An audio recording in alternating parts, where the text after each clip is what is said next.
So, ayan guys. So, this is Noriel Vera ng Hydropoint Filters. So, ayan, may nag-message sa FB natin kung ano daw po ba ang pagkakaiba ng manual and automatic backwash. So, bago nating sagutin yan, so bakit kailangan mag-backwash or kailangan natin i-backwash regularly yung multimedia natin. So, kailangan yan para maging malinis ulit yung filter natin or yung multimedia natin. Para sa sunod na paggamit ng tubig natin ay malinis na. At maiwasan din yung pag-clog po dun or pagbara ng dumi sa loob ng multimedia natin. Ayan. So, sasagutin na natin yan guys. Kung ano daw po ba ang pagkaiba ng manual and automatic backwash. So, unang-una, yung pagkakaiba nila is yung control valve o yung head valve niya. Ayan. So, yung isa, ayan, nakikita nyo, digital, tapos yung isa is parang ano lang siya, parang may susian lang siya sa taas.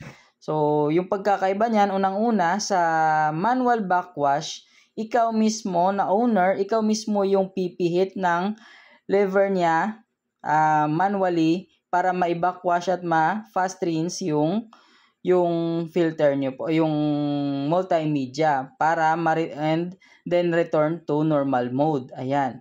So, yung pros niyan, syempre mas mura siya, cheaper initial cost. Tapos, simple lang siya i-operate. At the same time, easy to repair and wala siyang electronic, hindi na kailangan ng electronic siya. So, yung cons naman yan, so, require someone to be present to perform the backwash. So, syempre, kailangan mismo ikaw or may kailangan kang utusan para may-backwash yan. So, kapag nakalimutan, ayan, yung quality ng tubig natin, babagsak po. Ayan. So, syempre, kapag hindi regular yung pagbabackwash niyan, or nagmamadali para i-backwash yan, so, hindi consistent yung cleaning ng multimedia natin. Ayan. So, next naman is yung sa automatic backwash. Ayan. So, nakikita nyo, digital yung head valve niya. Ayan. Automatically perform siya with timer na. Ayan. Hindi mo na kailangan or hindi mo na kailangang may utusan or hindi mo na kailangang bantayan para mag-backwash siya. Kasi fully automatic na yan. So, hindi mo na kailangang bantayan. Tapos, ang kinagandahan yan kapag automatic siya, consistent po yung cleaning niya. Tapos, yung filter niya mas matagal. At the same time, mas makakalis siya sa time tsaka sa effort po ninyo.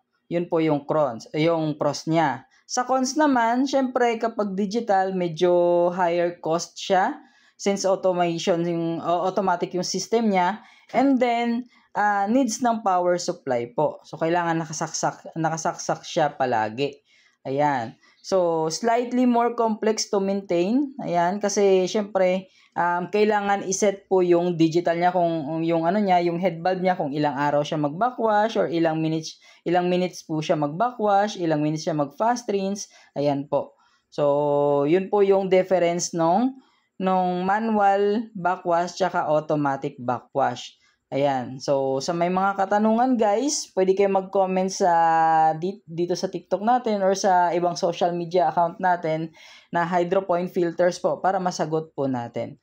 Ayan. If you like this content, you may hit like, share, and comment po.